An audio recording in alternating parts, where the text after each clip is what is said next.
touristes en quête de grands espaces, d'aventures et de rencontres, ou amoureux de plages sauvages au sable blanc et aux eaux cristallines,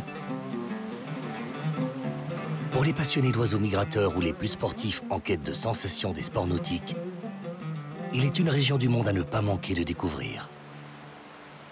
Elle offre toute l'année un soleil quasi permanent, une hydrologie marine favorable, un vent régulier, idéal pour le tourisme sportif et notamment les sports de glisse.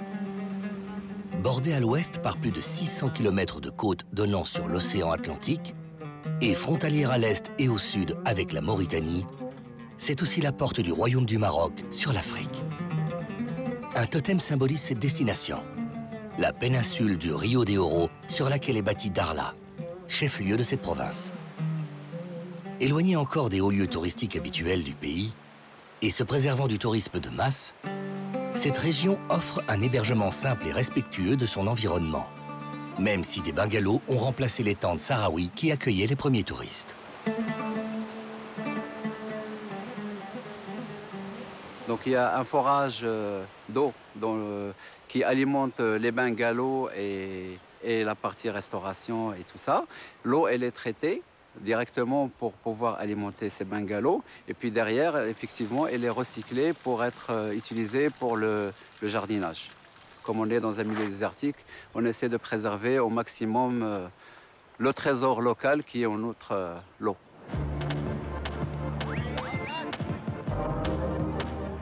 Dans cette partie du Maroc encore peu connue comme destination de vacances, il est surprenant de retrouver au bord de cette lagune de très nombreux jeunes sportifs venus de tous les continents pour assouvir une passion commune. Ambiance festive et bon enfant assurée. Je m'appelle Soufiane Hameini, je suis un kitesurfeur professionnel. Mes meilleurs résultats, c'était 4e au classement mondial. J'ai découvert cet endroit il y a maintenant presque 20 ans, fin 99. Et pour moi, Dakhla, c'est un endroit vraiment magique. C'est pas l'un des meilleurs, mais c'est pour moi le meilleur spot au monde pour le kite. Et c'est une région où il y a des bonnes conditions pour la pratique du kitesurf toute l'année. Il y a des endroits qui sont paradisiaques, aux Caraïbes, au Pacifique, comme les îles Hawaï et tout ça, qui sont bien, mais que pour une petite période de l'année. Alors que Dakhla, c'est un endroit qui permet de pratiquer ce sport toute l'année. Plus, ce qui est important aussi, c'est que c'est une lagune fermée. C'est une très grande lagune qui fait un endroit qui est en fait comme une piscine naturelle. Donc, ce qui fait cet endroit un endroit très facile, très sécurisant pour les débutants qui veulent apprendre et pour les professionnels qui veulent aussi progresser, apprendre de nouvelles manœuvres.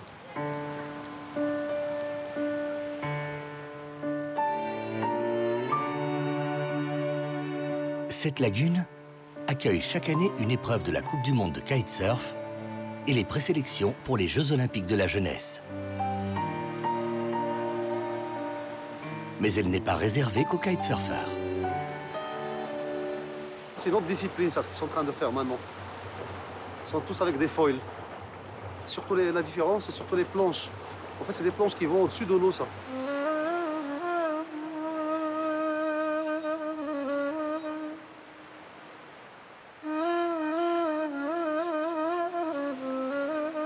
Avec un tel littoral, on imagine aisément que les produits de la mer soient la principale ressource économique de la région. Ils représentent 40% de l'ensemble des richesses maritimes du royaume. Et parmi ces richesses, il en est une que l'on ne s'attend pas à trouver sous le tropique du Cancer.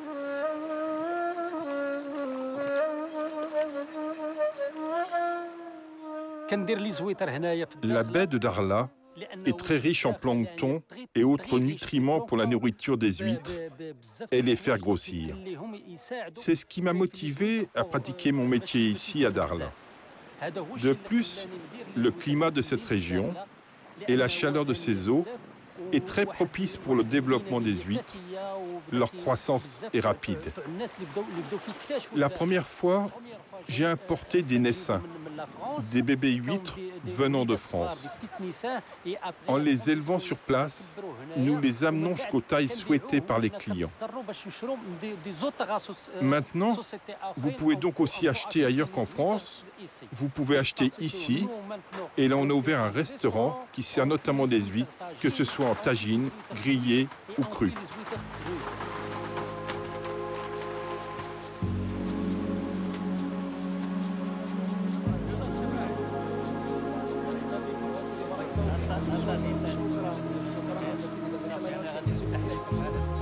tagine aux huîtres, c'est méconnu, mais ça vaut vraiment le détour.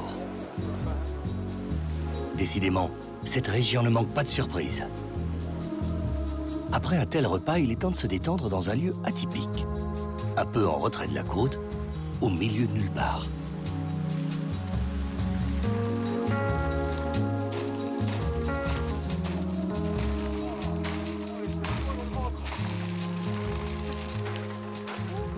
Après ma séance de surf, on est un peu fatigué quand même, donc je viens ici un peu me ressourcer. L'eau est très bien, elle est riche en minéraux, elle est très bonne pour la peau. Donc c'est que du plaisir à venir profiter un peu, s'hydrater, faire un petit massage, donc ça fait que du bien. Notre association Trouk a 15 ans d'existence.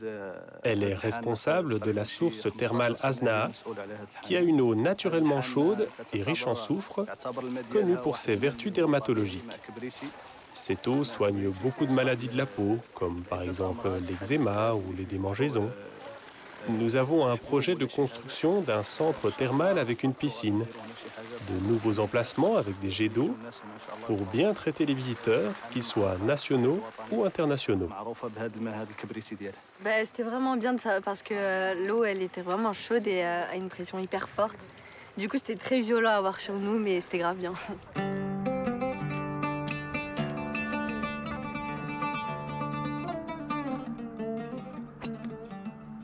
Premièrement, j'étais un peu pas professionnelle et après j'ai arrivé à le faire.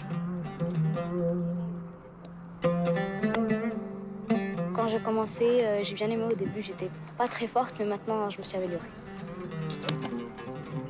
J'aime bien ce sport parce qu'on peut y jouer tout seul comme à plusieurs. Et c'est tout le temps un défi contre soi-même, pas contre quelqu'un d'autre.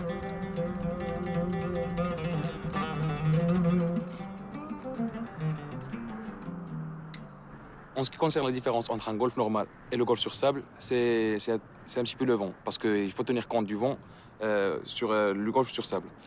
Alors, c'est même question d'habitude, parce que ceux qui jouent sur sable, ils ont l'habitude de jouer sur sable, du coup, ils vont trouver des difficultés pour jouer sur un golf normal. Et même le contraire, ceux qui jouent sur un golf normal, ils vont trouver plus de difficultés sur sable, parce que la seule différence qu'il y a, c'est sur de l'herbe, bien sûr du gazon, la balle elle est plus haute un petit peu que sur le sable, là où il y a le parcours qui est tout plat. Qui aurait pu penser trouver au milieu de ces terres arides et un peu rocailleuses un golfe de sable à 9 trous?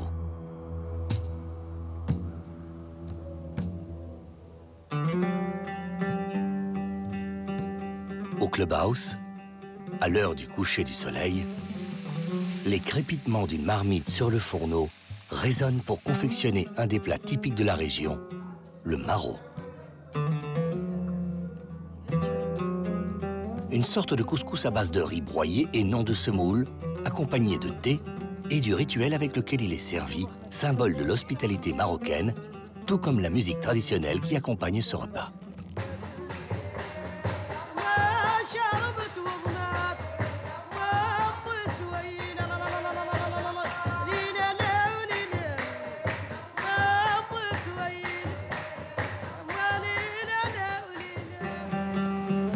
Croire que cette région est réservée aux sportifs amoureux des sports de glisse sur l'océan serait réducteur.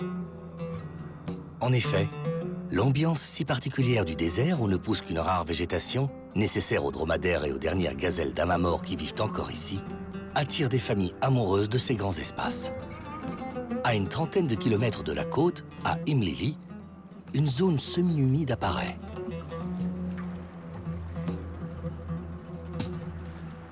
L'eau de ces petits lacs est salée et soumise aux marées. Elle provient de longues galeries les reliant à l'océan.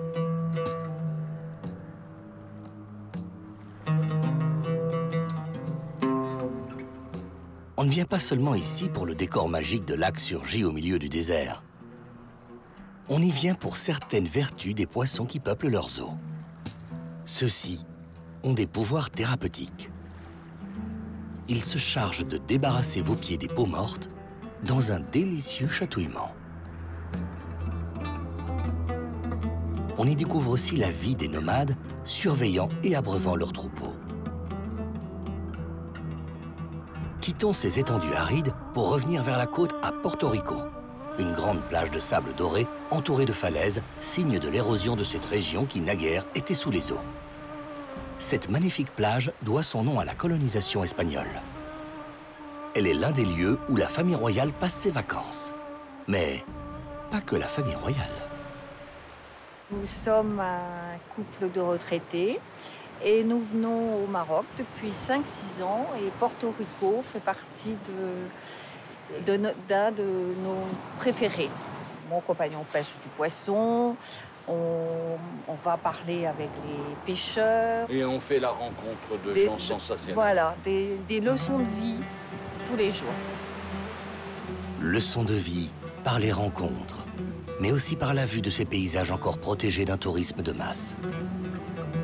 La dune blanche, par exemple, que vous avez la sensation d'être un des rares privilégiés à fouler. Une sensation qui vous donne envie de vous poser et d'admirer, tout simplement.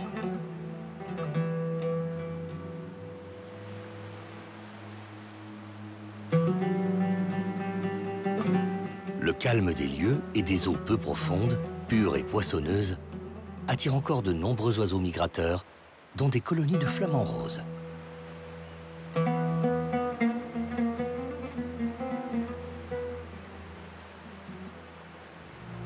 Mais la région de Dakhla, c'est aussi la porte du Maroc vers l'Afrique et le point de départ de nouvelles aventures en rallye-raid vers la Mauritanie. Alors bien sûr, on profite de ce raid pour pouvoir ramener des vêtements, des médicaments. Moi, je ramène des livres, des crayons. Donc on allie en même temps le tourisme et un peu l'humanitaire. L'authenticité des rencontres, son climat tempéré toute l'année, son désert plongeant dans l'océan, tout invite à la découverte de cette région.